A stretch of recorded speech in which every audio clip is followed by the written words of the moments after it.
So my name is Jonathan Zamkoff. I'm a senior producer at Pandemic Studios, and the project I'm working on is Mercenaries 2. I'm here today kind of talking to you guys about the differences between our three over-the-top high-action characters.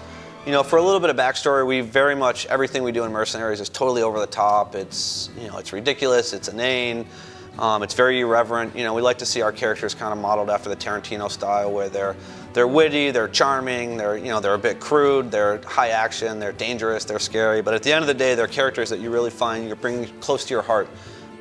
So those three characters are Chris Jacobs, Matthias Nilsson, and Jennifer Mui.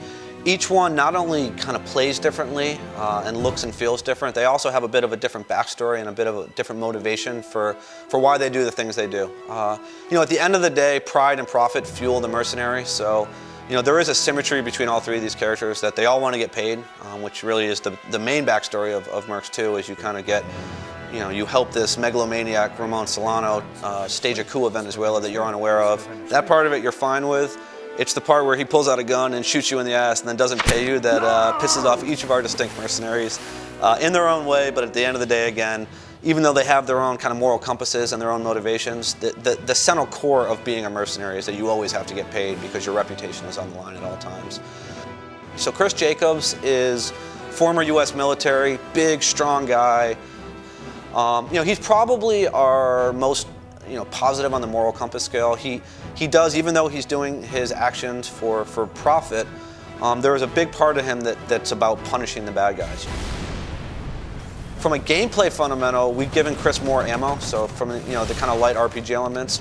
For the player who wants to be a bit tactical, he's a guy who can take the average ammo clip, and his bumps up a lot compared to Jennifer or Matthias. So obviously, strategically, if you're somebody who likes to fire off a lot of round, if you don't like to go quietly into the night, Chris Jacobs is the character that you want to use. Matthias is obviously kind of the most charismatic and over-the-top character we have in the game. He's a former Swedish rebel, biker, crazy outlaw guy. He's in it entirely for the adrenaline rush from diving, you know, headfirst into a battle, calling in airstrikes all around himself, driving tanks. You know, he really has no bounds. He's not really concerned about the collateral damage that he does, about the buildings that he takes down, about the mess that he leaves in his wake, as long as, you know, he gets his target, he gets his man, and he gets paid. And then moving on to Jennifer Mui, she's basically our femme fatale. She's very beautiful, she's charming, she's sleek, she's soft-spoken, but she's as dangerous as they come. You know, she's certainly not somebody you want to turn your back on. Her whole motivation is truly about the money. It's about efficiency. She has some instances in her past where she doesn't believe in trusting anybody, and the only person she's going to trust at the end of the day is herself. So the best way to trust yourself is to become, in her mind, smashingly rich. So, you know, why use 20 bullets when you can use one? Why call in an airstrike when you can sneak up behind somebody and melee bash them and take them out? Thinking about the three different mercenaries beyond kind of their fiction and the humor and the tone, and each one kind of delivers their lines differently, there is definitely a logistical and tactical gameplay difference to each one.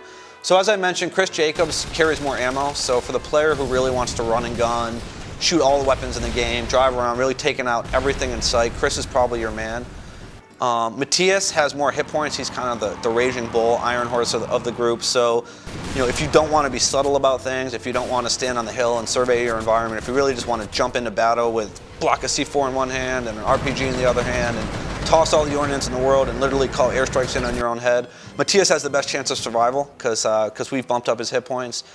And then tactically, Jennifer doesn't have either the upgraded ammo or the higher hit points, but she's much faster than the other two mercs.